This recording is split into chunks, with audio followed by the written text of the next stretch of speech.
Okay, gonna do the place command. Another one that I did a couple of shorts on, but rather go ahead and do the voiceover so you can see exactly how I do it and did it, and the progressions that you can do yourself even at home. So right now, as you can see, just letting Arya onto the place, just kind of the show and tell version of it. And you're gonna notice that little move, and I'll get into that in a second, but right now we were just luring. Because Arya is so highly driven and she's not really scared of anything, she can just get right onto the place, no problem at all. So just throw it on. If your dog is kind of skittish or unsure, take your time and just even reward, even if it's just a paw. But until they're fully on, then you're good. I threw it there, so as your dog gets more comfortable and builds up that comfortability of the place, you can build up some resistance so your dog will put some speed into the place. The end product of the place can go a stand, a sit, or a down. I always like the down, so that's why I go ahead and when I do the place, I lower it into a down so they can see when they go onto the place, they plots, down. Go ahead and talk about it now. You see me go ahead and feeding her. This is the good bridge word. So this way, if it's good, I go to her and pay. Other trainers that I respect call it room service. I get it because you're going to them versus like a yes. And I'm getting a text message here. Told you this is totally unedited. Yes means they come to me to get the reward. Good means I go to them and give them the reward. When you see me throw her treat or treat her raw meat is what I'm using, it's also for her to break and get off of the place, because you do this enough, they may not want to get off. So there it is. I go ahead and throw it and say, go get it as the free command basically. And then I lure her back on into the plots. Sniffing around, there you go. There's the lure. I'm not giving her anything. I'm just using the hand motion. And right there was the first time I really built up any duration. So it's only a few seconds. Now I'm sitting down. I'm giving her different pictures that she may see over time while she's in the place command on her place. And movement creates emotion, good and bad. So this is why I'm just doing some movements and patting her, just telling her what she is doing is perfect, and just keep doing it.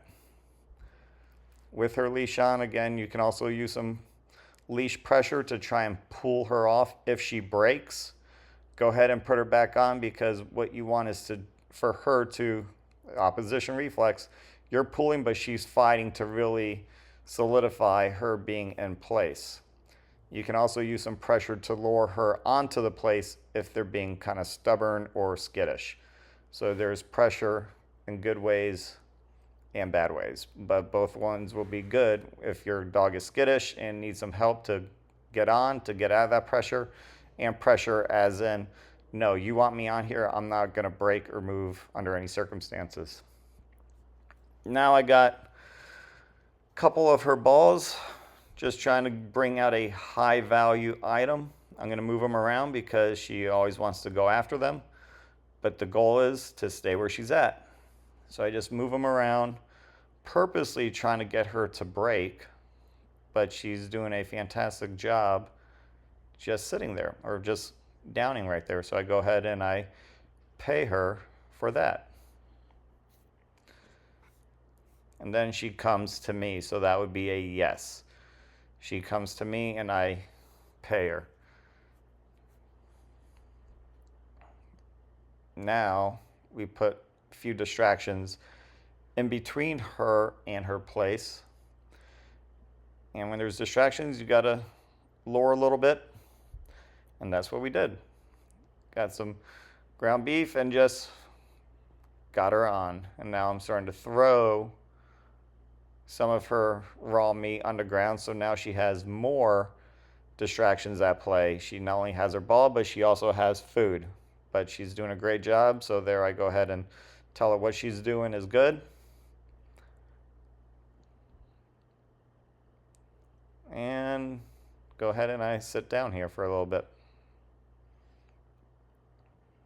Again, just creating different pictures, because if your dog only sees you standing up over them, well, that's all they're going to notice. So when you start laying down on the couch and trying to relax and they're there, they won't listen to you because that's not the picture you taught them. So then from there, I released her to me, not to the ball or not to what's on the ground. And this is where you start moving around throughout your house, actually do some normal stuff that your dog may see. So I'm knocking on the walls, knocking on doors, different sounds, disappearing, going in a different room, and you can go in a different room for a little while, come back, opening cabinets. So imagine if you're cooking or doing something in the kitchen, you're looking for something, you want your dog to stay in the place while you're doing your thing and not getting in the way.